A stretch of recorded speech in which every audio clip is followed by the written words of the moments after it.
morning. So I'm driving to work and I'm just thinking like about in John 4, the Samertian woman, when she was at the well talking to Jesus, and she said to Jesus, like, you know, we want to worship God, but back then they told them that they can only worship at certain places, right? And where they wanted to worship at, or where that place was, the Samaritan people wasn't allowed. And Jesus had to tell her, like, listen, I'm here to change that. Like, y'all have access to God wherever you are. God is in spirit, so you can worship, talk to, everything in spirit, right? And I was just like, oh my God, like, how great is that? Because I remember growing up, so my grandmother was a woman who, like, absolutely loved God, like, up and down. There was no, like, two sides to it. She was, when I say, like, I'm a holy roller, my grandmother was a holy roller, okay? So but my grandmother never really left the house. She would just be at home having church herself. Like, she watched church on TV and stuff like that, but she studied the Bible, she read the Bible, she prayed, she worshiped in her house. And I remember as a little kid, like, realizing that, because we thought all the time that we had to go to church to worship God, to feel God, to understand God, to have a relationship with God. And my grandmother was like, no, your relationship starts with you. You don't need a church or nobody else to start a relationship with God. So I was like, as you know, growing up as a little kid, I knew, you know, but she did teach me, yes, you do absolutely need church, because that's where, you know, you get your foundation of your pastor or bishop or apostle is teaching you how to read the Bible and things like that.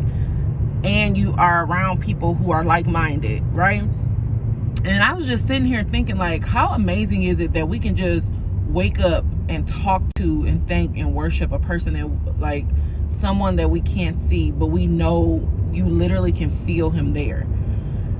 I was just like, and when I started to think about the Samaritan woman at the well, remember after Jesus told her that, she was so freaking happy. Like, she was, like, literally screaming. Like, she ran to where she lived and wanted to tell everybody. She was like, listen, everybody, I just met the Messiah.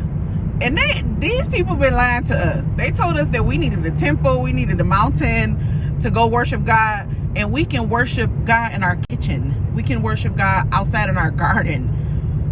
We can worship him right here at this well. Like, we do not need to go where we're not accepted to worship God. And I just thought that was so amazing. Like, that made me smile this morning. So this message is for people who think that, you know, I have to go to a church or belong to a church in order to really experience God or have a relationship with God. You don't.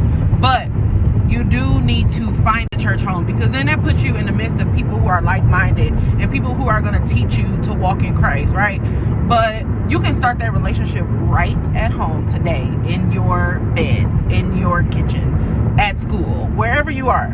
So don't assume, and it's people who assume this, that you have to belong somewhere or a church or a community or whatever in order to have a relationship with God, because you don't.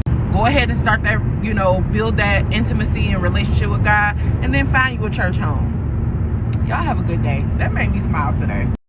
But if y'all read that story in John 4, you'll see how they got lied to for so long, and it kept them away from God. Like, they were being lied to that they could only worship God and talk to God and pray if they were at a temple or on this particular mountain. And that kept them away from God. I don't know how long, but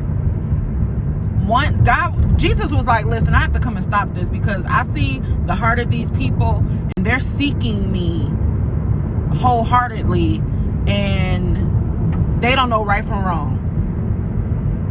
He had to come and snap them out of their craziness. Like, listen, stop listening to the lies of these people. That's why I stress reading the Bible, because there's so many, all these questions that we have, like about salvation and all of that, it is right in the freaking Bible. Like, God will answer your question that you have. Whatever question is you have about him, he will answer you in his word. I promise you. I get surprised every time I crack that Bible open, y'all. I just be like, and it's like he'll bring those particular scriptures to me of the questions that I have, like the questions that I'm thinking and stuff like that, and I just be like, oh my God, like, Lord, you are real. You are real. And it be the stages for me, because like I've always had a relationship with God, but it's the levels of intimacy for me. Like, it be like, I can't even explain it. Like, I never had the desire like I have now to read the Bible and to pray and just to sit and talk to God and get my questions answered, or just worship. I had it a little bit, but not like I have now. Like, it's the levels for me.